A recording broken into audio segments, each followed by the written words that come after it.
अस्सलाम वालेकुम, कैसे हैं आप सब। तो आज हम स्टार्ट करने जा रहे हैं एक्सरसाइज 6A का क्वेश्चन नंबर 12।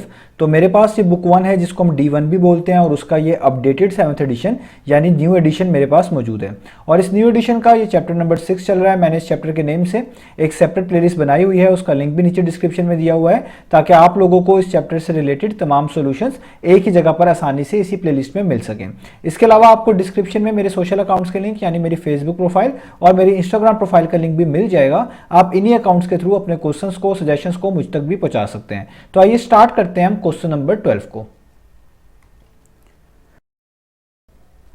तो अब आपको सामने स्क्रीन पर क्वेश्चन नंबर 12 की स्टेटमेंट भी लिखी हुई नजर आ रही है और नीचे एक इक्वेशन भी लिखी हुई नजर आ रही है। सबसे पहले हम क्वेश्चन नंबर 12 की स्टेटमेंट को रीड करेंगे, इसको समझेंगे इसमें क्या चीज मेंशन्ड है, फिर हम इसका सोल्यूशन स्टार्ट करेंगे। तो यहां पर लिखा हुआ है by showing your working clearly. तो आपको कहा जा रहा है कि आपने अपनी तमाम वर्किंग, अपनी तमाम स्टेप्स को बिल्कुल क्लियरली शो करना है। क्या करने के लिए? Verify if x is equal to 19/20 is the solution of the equation. ये चीज वेरीफाई करने के लिए कि क्या ये x वाली वैल्यू जो कि है 19/20 या 19/20 वाकई में सोल्यूशन है इस नीचे दी गई इक्वेशन का। तो आपको बेसिकली वो ये कह रहे हैं कि आप ये साबित करके दिखाएं, ये चीज वेरीफाई करके दिखाएं कि जो नीचे इक्वेशन दी हुई है, इस इक्वेशन में जो x मेंशन्ड है इसकी वैल्यू वाकई में 19/20 बनती है। या आप यूं कह लें कि नीचे जो इक्वेशन दी गई है इसका वाकई में आंसर 19/20 ही आता है। तो अगर आपके पास कोई ऐसे क्वेश्चंस आए जिसमें आपको कोई सोल्यूशन बता दिया गया हो, कोई वैल्यू बता दी गई हो किसी भी वेरिएबल की, और ये पूछा जा रहा हो कि ये वाली वैल्यू वाकई में किसी इक्वेशन की आती है आंसर के तौर पे या नहीं, सोल्यूशन के तौर पे मिलती है या नहीं, तो आपने उसी वैल्यू को उसी सेम इक्वेशन में जिसके मुतालिक पूछा जा रहा होता है पुट कर देना होता है। और ये देखना होता है कि वो वैल्यू पुट करने के बाद क्या उस इक्वेशन की राइट हैंड साइड और लेफ्ट हैंड साइड आपस में इक्वल आ रही हैं। अगर उसकी लेफ्ट हैंड साइड और राइट हैंड साइड इक्वल है उस वैल्यू को पुट करने के बाद, इसका मतलब वो वैल्यू वाकई में उसी इक्वेशन का सोल्यूशन है। और अगर उस इक्वेशन की लेफ्ट हैंड साइड और राइट हैंड साइड इक्वल नहीं है उस वैल्यू को पुट करने के बाद, तो इसका मतलब है वो वैल्यू उस इक्वेशन का सोल्यूशन नहीं है। तो अगर आप ये चेक करना चाहते हैं कि यहां पर ये x जो है जो कि इक्वल है 19/20, ये वाकई में इस नीचे दी गई इक्वेशन का सोल्यूशन है, ये वाली वैल्यू वाकई में इस नीचे वाली इक्वेशन का सोल्यूशन है, तो आपको इस वैल्यू को पुट करना पड़ेगा इस इक्वेशन में, इसकी लेफ्ट हैंड साइड में भी अलग से और राइट हैंड साइड में भी अलग से, जहां जहां पर x मेंशन्ड है, और देखना पड़ेगा कि क्या इसकी दोनों साइड्स के आंसर एक जैसे आ रहे हैं। अगर आ रहे होंगे तो हम कहेंगे कि वाकई में ये वैल्यू जो है इसी इक्वेशन का सोल्यूशन है, और अगर नहीं आ रहे होंगे तो हम कहेंगे कि ये इस इक्वेशन का सोल्यूशन नहीं है ये वाली वैल्यू। तो स्टार्ट करते हैं। तो सबसे पहले आप इस इक्वेशन की दो साइड्स बना लें। तो सबसे पहले मैं इसकी बना लेता हूं लेफ्ट हैंड साइड। तो आप यहां पे लिखेंगे L.H.S, जिसका मतलब होता है लेफ्ट हैंड साइड। अब लेफ्ट हैंड साइड क्या है? देखिए यहां पर बीच में इक्वलिटी का साइन है, इस इक्वलिटी साइन के लेफ्ट हैंड साइड पे जो एक्सप्रेशन मेंशन्ड है वो कंप्लीट लेफ्ट हैंड साइड कहलाएगी, जो कि है 2x - 3/4। तो आप इसको यहां पर लिख लें 2x - 3/4 पढ़ लें या 3/4 पढ़ लें, यहां पर मैंने लिख दिया।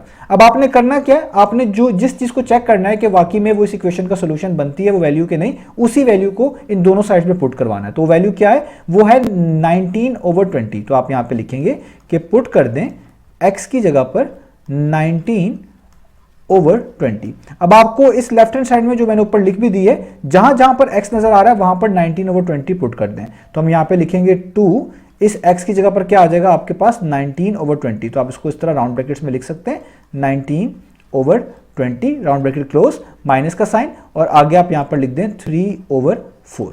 अब देखें यहां पर जो कैंसिलेशन हो सकती है वो आप कर दें। जिस तरह देखें 2 और 20 जो है कैंसिल आउट हो सकते हैं, क्योंकि 2 1 टाइम्स 2 होता है और 2 10 टाइम्स 20 होता है। तो आपके पास फाइनल वैल्यू क्या आ जाएगी? ऊपर 19 बचेगा, इस 1 को लिखने की जरूरत नहीं है क्योंकि 19 1 टाइम्स होता भी 19 ही है। तो आप लिखेंगे 19 और नीचे आपके पास क्या आ जाएगा 10, माइनस का साइन, और यहां पर आ जाएगा 3/4 या 3/4।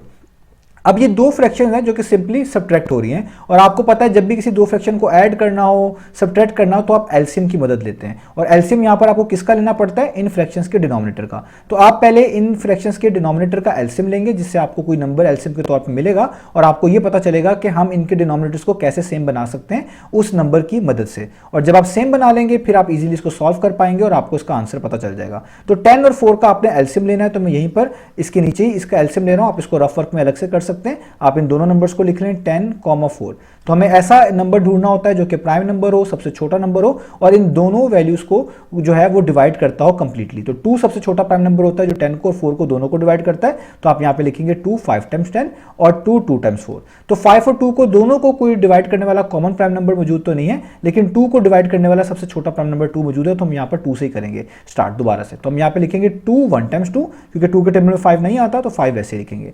अब 1 को तो वैसे उतारना होता है, 5 बच गया। 5 को डिवाइड करने वाला एक ही प्राइम नंबर होता है, वो 5 ही खुद ही होता है, तो इसलिए आप लिखेंगे 5 1 टाइम्स 5 और यहाँ पर ये वाला 1 वैसे ही। तो जब नीचे 1 1 आ जाए तो इन नंबर्स को जस्ट मल्टीप्लाई करके आपको एलसीएम का पता चल जाता है। तो आपका यहाँ पर जो लीस्ट कॉमन मल्टीपल है यानी एलसीएम जो है वो आ जाएगा। आप इन नंबर्स को मल्टीप्लाई कर दें यानी 2 टाइम्स 2 टाइम्स 5। तो अब आप इनको इकट्ठा भी मल्टीप्लाई कर सकते हैं, अलग अलग भी कर सकते हैं। तो 2 टाइम्स 2 करें 4 आता है और 4 को अगले वाले 5 से मल्टीप्लाई करें तो 4 5 टाइम्स कितना आता है 20।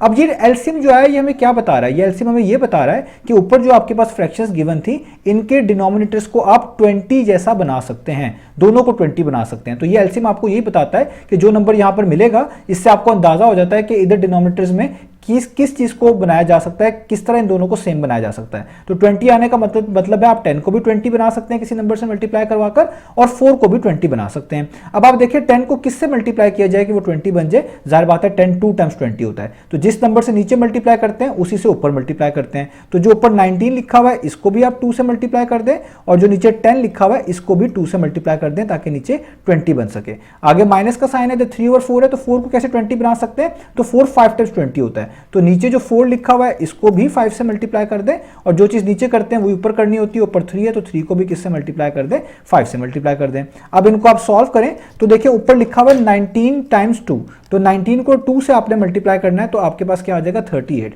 तो लिखेंगे 19 टाइम्स 2 कितना आ गया 38। यहां पर आएगा 10 टाइम्स 2 नीचे तो वो होता है 20। यहां पर माइनस का साइन 3 5 टाइम्स कितना होता है 15। यहां पर 4 5 टाइम्स कितना होता है वो होता है 20। अब जब दोनों फ्रैक्शंस के डिनोमिनेटर सेम हो जाएं तो अब काम आसान हो जाता है। तो जब डिनोमिनेटर सेम हो हम इस तरह एक लाइन डालते हैं, एक ही दफा जो डिनोमिनेटर सेम होता है उसको एलसीएम के तौर पे लिखते हैं 20 और जो ऊपर चीजें होती हैं वो as it is note down कर लेते हैं। तो 38 भी वैसे ही, माइनस का साइन भी वैसे ही और 15 भी वैसे का वैसे ही।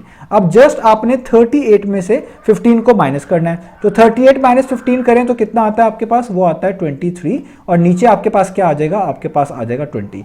अगर इन दोनों वैल्यूज में ऊपर नीचे कैंसिलेशन हो सकती है तो कर दें, नहीं हो सकती तो आपका यही फाइनल आंसर है। आप इसको मिक्स फॉर्म में भी लिख सकते हैं, वो भी मैं आपको यहां पर लिख के दिखा देता हूं। तो आप रफ वर्क में इसको मिक्स फॉर्म में कैसे लिखेंगे, तो आप यहां पर डिवीजन करेंगे। तो यहां पर मैं डिवीजन करके दिखाता हूं। आप जो है 20 को लिखेंगे आउटसाइड, 23 को लिखेंगे इस तरह इनसाइड। तो 20 को किस नंबर से मल्टीप्लाई किया जाएगा, 23 के पास पास आता है तो 21 टाइम्स होता है तो वो होता है 20।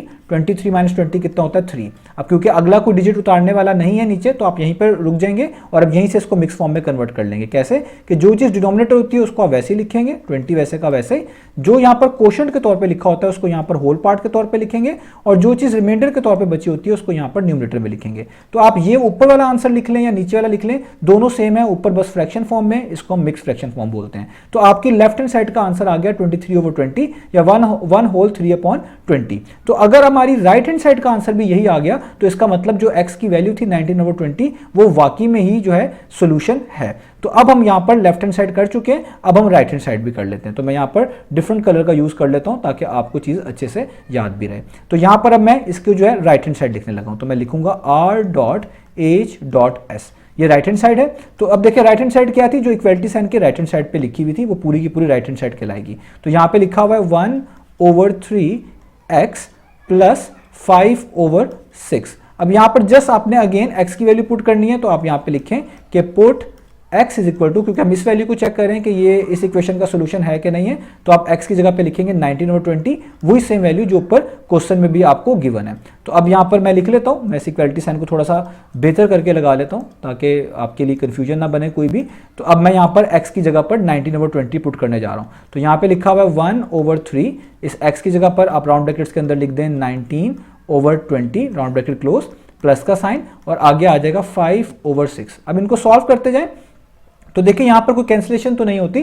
तो जब कैंसिलेशन ना हो रही हो, इस तरह दो फ्रैक्शंस लिखी हो, तो ऊपर वाले नंबर को इधर ऊपर वाले नंबर से मल्टीप्लाई कर दें। तो 19 1 टाइम्स कितना हो जाएगा, वो हो जाएगा 19 और 3 को 20 से कर दें तो 3 20 टाइम्स कितना होता है, वो होता है 60। और ये प्लस का साइन वैसे ही, 5 वैसे का वैसे ही, और नीचे 6 वैसे का वैसे ही। अब यहाँ पर भी देखिए दो फ्रैक्शंस ऐड हो रही हैं, तो आपने इनको बिल्कुल पिछले जो हमने लेफ्ट हैंड साइड में किया था वैसे ही चीज़ों को फॉलो करना है। तो अगर ये ऐड हो रही है तो हमने पहले इनका एलसीएम निकालना है। आप एलसीएम के बगैर भी इनको सेम बना सकते हैं, वो आपके ऊपर डिपेंड करता है। एलसीएम का प्रोसेस यूज कर लें, वो ज़्यादा बेहतर रहता है कुछ केसेस के अंदर। कुछ केसेस में आप खुद से भी बना लेंगे तो वहाँ पर वो ईजी भी होगी। तो ये आप पे चीज़ें डिपेंड करती हैं। तो अगर आपने ऐड करना है तो एलसीएम निकालना है। एलसीएम की मदद से पता चलेगा कि इनके डिनोमिनेटर को क्या बनाना चाहिए। तो अगर यहाँ पे 6 और 60 लिखा हुआ है, मैं 6 और 60 का यहाँ पर एलसीएम फाइंड आउट कर लेता हूँ। तो यहाँ पर आप देख सकते हैं 6 और 60 को डिवाइड करने वाला सबसे छोटा प्राइम नंबर 2 होता है, क्योंकि 2 3 टाइम्स कितना होता है, वो होता है 6, और 60 जो है वो भी 2 पर डिवाइड होता है। 2 30 टाइम्स कितना होता है, वो होता है 60। अब 3 जो है और 30 जो है इन दोनों को डिवाइड करने वाला सबसे छोटा प्राइम नंबर 3 होता है।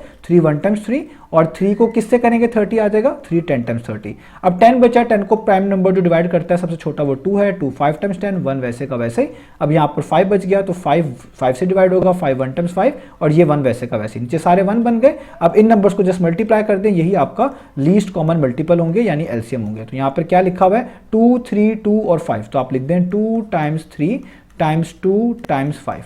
तो आपके पास क्या आ जाएगा, 2 3 टाइम्स करें 6 होता है, 6 को 2 टाइम्स करें 12 होता है, और 12 को आप 5 टाइम्स कर लें तो कितना होता है, 60, यानी आपके पास एलसीएम आ गया 60। तो 60 एलसीएम आने का मतलब है कि आप इन दोनों फ्रैक्शंस के डिनोमिनेटर को 60 जैसा बना सकते हैं। एक फ्रैक्शन का तो डिनोमिनेटर पहले से 60 है, जस्ट दूसरे का 60 बनाना है। और इसको 60 कैसे बनाएंगे, ये 6 लिखा हुआ है, 6 को 10 से मल्टीप्लाई करें तो 60 बन जाता है। तो ऊपर नीचे आपको जस्ट इस फ्रैक्शन को 10 से मल्टीप्लाई कर देना, यही आपको एलसीएम बताता है। यहाँ पर पहले से ही पता चल रहा था, आप इसको इस स्टेप्स के बगैर भी कर सकते हैं। तो आप पहली वाली फ्रैक्शन वैसे का वैसे ही लिखेंगे, जो कि 19/60 है, क्योंकि उसके नीचे डिनोमिनेटर में पहले से 60 है, और इधर आप मल्टीप्लाई कराएंगे। तो 6 को किससे मल्टीप्लाई करें कि डिनोमिनेटर में 60 आ जाए, 10 से। ऊपर 5 है तो ऊपर 5 को भी 10 से करना पड़ेगा, क्योंकि जिससे नीचे करते हैं उसी नंबर से ऊपर भी करते हैं, और नीचे वाले 6 को भी 10 से करना पड़ेगा, जैसा मैंने कर दिया। तो यहाँ पर आ गया 19/60 प्लस 5 10 टाइम्स कितना होता है 50, और 6 10 टाइम्स कितना होता है 60। दोनों के डिनोमिनेटर सेम हो गए हैं। अब आपके लिए चीज़ों को ऐड करना आसान है। 9 डालेंगे, यहाँ पर 60 लिखेंगे, और ऊपर वाली वैल्यूज को as it is note down कर लेंगे, यानी 19 + 50 को वैसे का वैसे ही लिख लेंगे। अब यहाँ पर जो ये नीचे प्रोसेस हुआ हुआ है, ये आपने याद रखना है। ये मैं आपको करके यहाँ पर दिखा चुका हूँ, तो मैं इसको यहाँ से अब रिमूव कर रहा हूँ, ठीक है। तो 19 में अब आप 50 को ऐड कर दें। तो 19 + 50 हमने करना है। पहले मैं यहाँ से जो है सेम कलर चूज कर लूँ। तो अब आप देखें, तो अब आपने क्या करना है, 19 और 50 को ऐड। तो 19 + 50 कितना होता है, वो होता है 69, और नीचे क्या आ जाएगा, वो आपके पास आ जाएगा 60। ठीक है, यहां तक हमने कर लिया। अब आप देखें क्या इनमें मजीद कैंसिलेशन होती है, तो बिल्कुल होती है। ये दोनों जो नंबर्स हैं 3 के टेबल पर कैंसिल आउट हो सकते हैं, क्योंकि 3 को 20 टाइम्स करें तो कितना आता है 16, और 3 को 23 टाइम्स करें तो कितना आता है, आप मल्टीप्लाई करें तो 3 23 टाइम्स कितना आता है 69। तो देखिए ऊपर आ गया 23 और नीचे आ गया 20। तो देखिए ये सेम वही नंबर है जो यहाँ पर भी आया था, और मैं आपको इसकी मिक्स फॉर्म पहले से बता चुका हूँ, और वो मिक्स फॉर्म क्या थी यहाँ पर लिखी हुई भी है, वो है 1/3/20। तो देखिए लेफ्ट हैंड साइड का और राइट हैंड साइड का आंसर जो है बिल्कुल इक्वल आ गया। तो मैं नीचे से जरा रब कर लूं। तो अब मैं रब कर चुका हूं। तो देखिए मैं आपको यही बता रहा था कि अब हमारी दोनों साइड्स का आंसर सेम आ चुका है। जो लेफ्ट हैंड साइड थी उसका भी यही आंसर आया था, राइट हैंड साइड का भी आंसर यही आया था। तो आप यहां पे लिखेंगे कि as left hand side is equal to right hand side. तो मैंने आपको बताया था, अगर आप किसी वैल्यू को चेक कर रहे हो कि वो किसी इक्वेशन का सोल्यूशन है कि नहीं है, और आप उस वैल्यू को उस इक्वेशन की लेफ्ट हैंड साइड में भी पुट करें, राइट हैंड साइड में पुट करें, और आंसर दोनों साइड्स के इक्वल आ जाए, तो इसका मतलब वो सोल्यूशन वाकई में उसी इक्वेशन का बनता है। तो इसका मतलब दोनों इक्वल आ गए। सो इससे पता चला कि जो x की वैल्यू थी जिसको आपने टेस्ट किया था, जो कि थी 19/20 इज द सोल्यूशन, वो वाकई में सोल्यूशन बनती है, वो वाकई में सोल्यूशन है of the given equation, of the given equation. Given equation का मतलब जो इक्वेशन आपको ऊपर गिवन थी, ऑफ द गिवन इक्वेशन। तो यही हमने बस प्रूफ करके दिखाना था।